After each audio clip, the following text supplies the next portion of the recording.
very good talks with Russia. We've had some very good talks with others, and we're trying to get the war ended with Russia and Ukraine. And I think we've come a long way in a short period of weeks. And the president's been very helpful also. And we're also talking about trade, various trade deals that we will be doing with France. And we'll be discussing a little bit further. Then we'll have a press conference later on. You can ask some questions. We'll be having a press conference in a little while. We're going to have lunch with the entire French staff, and we look forward to it. And again, the relationship's been very special with France and very special with this gentleman on my right. And we look forward to keeping that going for a long period of time. Thank you very much. Thank you. Thank you, Mr. President. Thank you.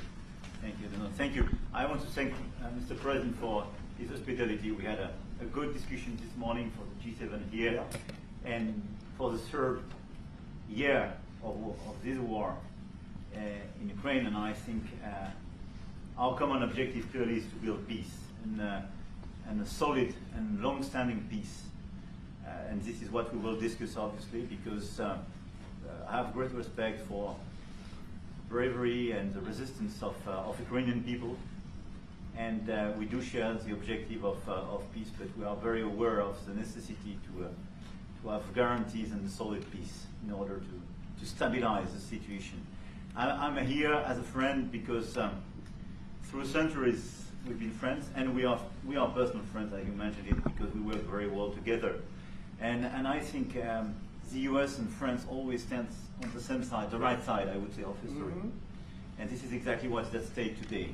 And this is a very important moment for Europe as well. And I'm here as well after discussions with all my colleagues to say that Europe is willing to step up, to be a stronger partner, to do more in defense and security for this continent, and as well to be a reliable partner and to be engaged on trade, economy, investment in a lot of topics. So I'm very excited by the discussion we will have, and obviously we will follow. And I want to thank you again, Mr. President, for your presence for Notre-Dame de Paris. It meant a lot for French people, and I want to thank you for that. That's the cathedral, and they've done a fantastic job. The president's done a great job in bringing it back. That was a terrible thing, like, 5 years ago? Yeah. Watching that burn was a very horrible sight, and you've done a fantastic job in bringing it back, so I congratulate you. Thank you for being here. Thank you very much. Anybody want to ask a question or two? Yes, sir. Like, we're getting very close. The deal's being worked on, and we're, I think, getting very close to getting an agreement where we get our money back over a period of time. But it also gives us something where I think it's very beneficial to their economy, to them as a country. But, you know, we're in for $350 billion. How we got there, I don't know, but that's a lot of money, a lot of money invested, and we had nothing to show for it. And it was the Biden administration's fault. The Europeans are in for about $100 billion, and they do it as in the form of a loan. And the Europeans have been great on this issue. They understood it wasn't fair, and we were able to work something out. But with the Ukrainians, I think I can say that we're very close. Scott's around here someplace, and I think we can say that we're very, hi Scott, I think we're very close. Do you have something to say about that, Scott? Well, it'll be, Europe is going to make sure that nothing happens. I don't think it's going to be much of a problem. I think once we settle, there's going to be no more war in Ukraine, and you're not going to have it. It's not going to be a very big problem. That's going to be the least of it. Who shut down? Marco, do you have anything to say? No, we're helping Ukraine like nobody's ever helped Ukraine before. And I can say this, if I didn't become president, Ukraine would right now still be at a level where there would be no even thinking about a peace. And it was, it's a sad thing that this happened. This would have never happened, this war, if I were president. Zero chance. And it has happened. So my function is to get you out of the war, get them out of the war, let them live.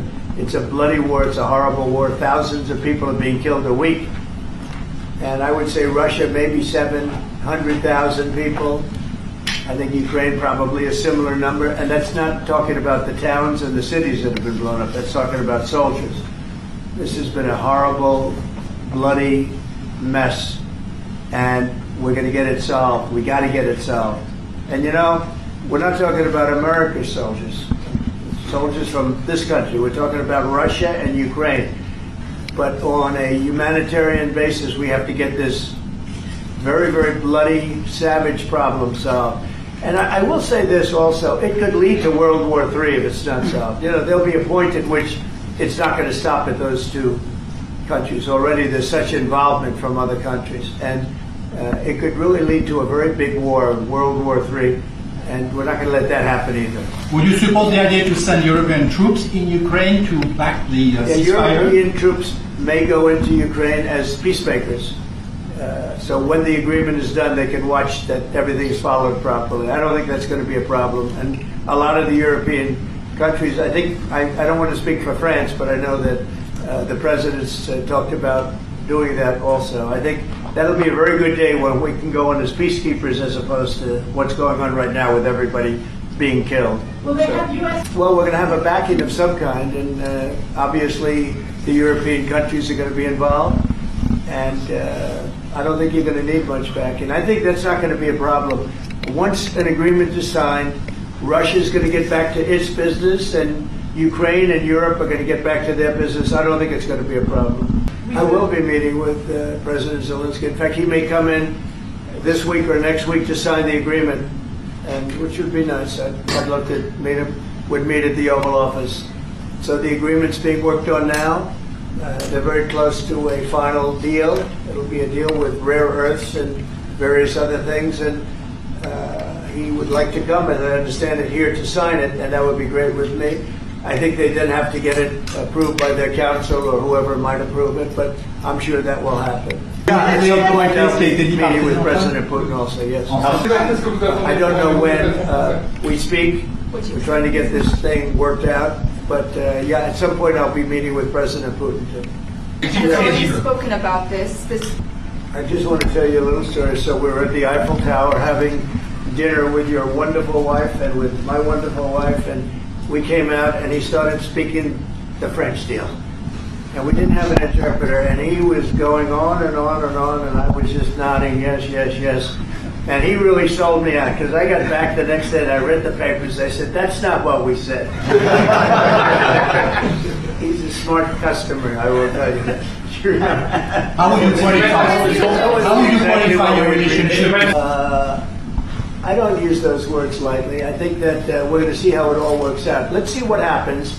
I think we have a chance of a really good settlement between various countries. And, you know, you're talking about Europe, and you're talking about Ukraine as part of that whole situation. The other side has a lot of support also.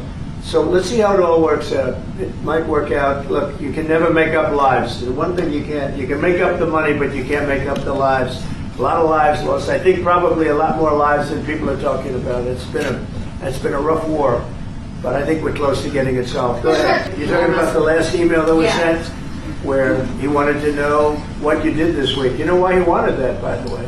I thought it was great, because we have people that don't show up to work and nobody even knows that they work for the government. So by asking the question, tell us what you did this week, what he's doing is saying, are you actually working? And then if you don't answer, like you're sort of semi-fired or you're fired, because a lot of people are not answering because they don't even exist.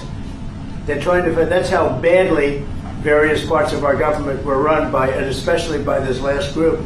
So what they're doing is they're trying to find out who's working for the government.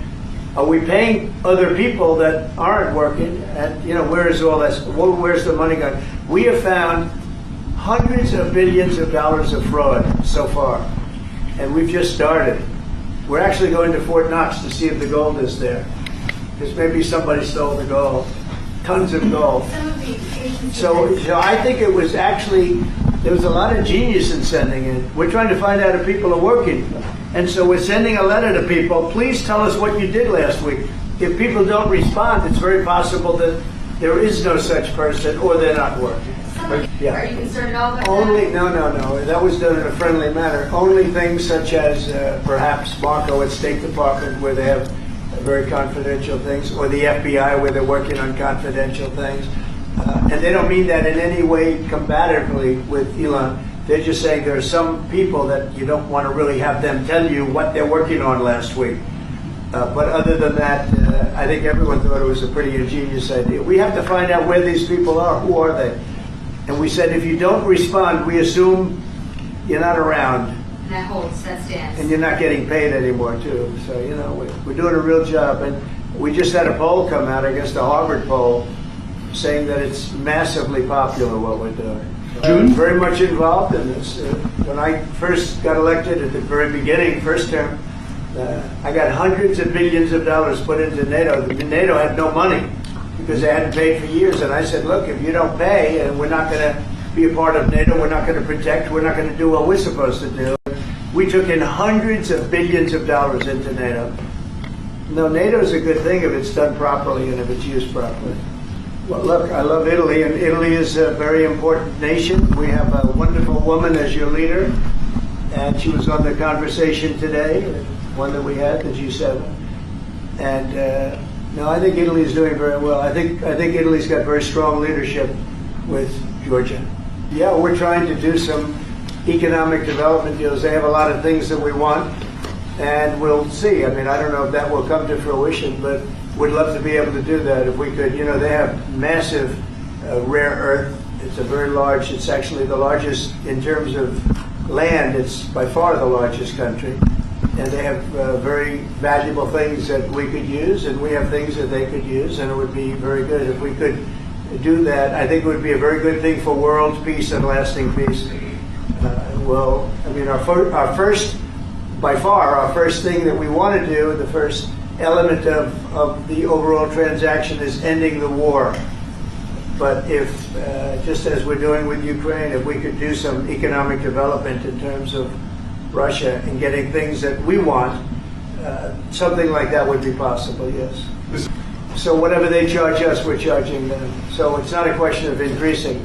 If they charge us 20%, we charge them 20%. If they charge us 30 or 40%, then we do that too. So that would be on European Union, but that really would be with respect to everybody.